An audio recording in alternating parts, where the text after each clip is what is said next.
Rolls Royce makes some of the most expensive cars in the world, and yet this $7 billion company was founded by a boy who grew up in poverty with almost no education.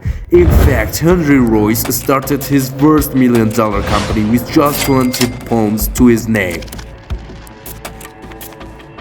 So, how did he do it?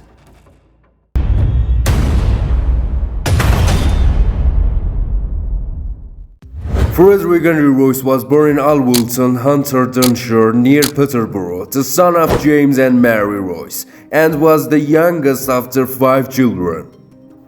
Some viewers may know very little about Sir Henry, others would know quite a lot about him, but it is worth recording again some of his history and by extension that of Rolls Royce.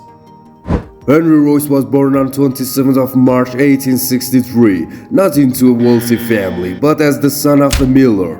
Commencing work as a telegram delivery boy, he was later apprenticed to the Great Northern Railway.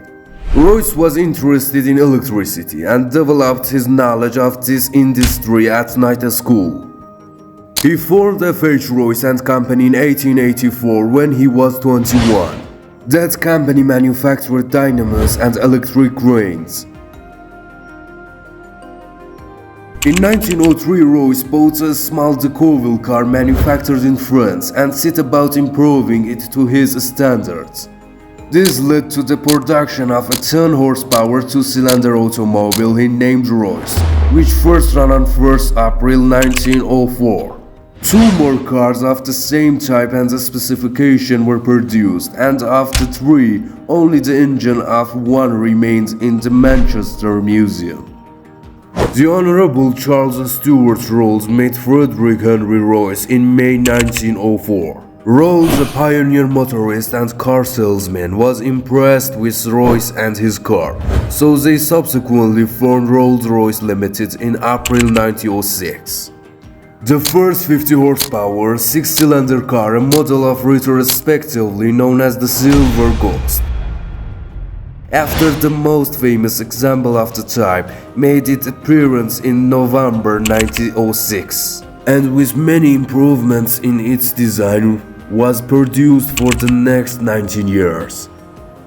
At the outbreak of the First World War, Sir Henry turned his energy to aero engines, and a long line of super aero engines was begun. First came the Eagle, then the Hawk, followed by the Falcon and Condor. More than half of the Allied aircraft in that war flew with Rolls-Royce engines, all designed by Sir Henry.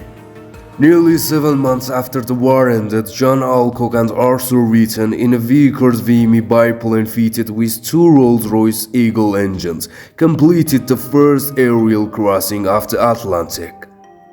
Subsequently, the Kestrel Aero engine was produced, which in turn led to the R engine for the 1931 Schneider Trophy races, and ultimately the Merlin V12 power plant based on the design of the R engine. Absolutely, it's amazing how human beings progress when they have a strong will. The story of Henry Royce, who shifted from being an apprentice at a railway works to producing aircraft engines, isn't over yet. Stay tuned for the second part of Rolls Royce. Don't forget to subscribe.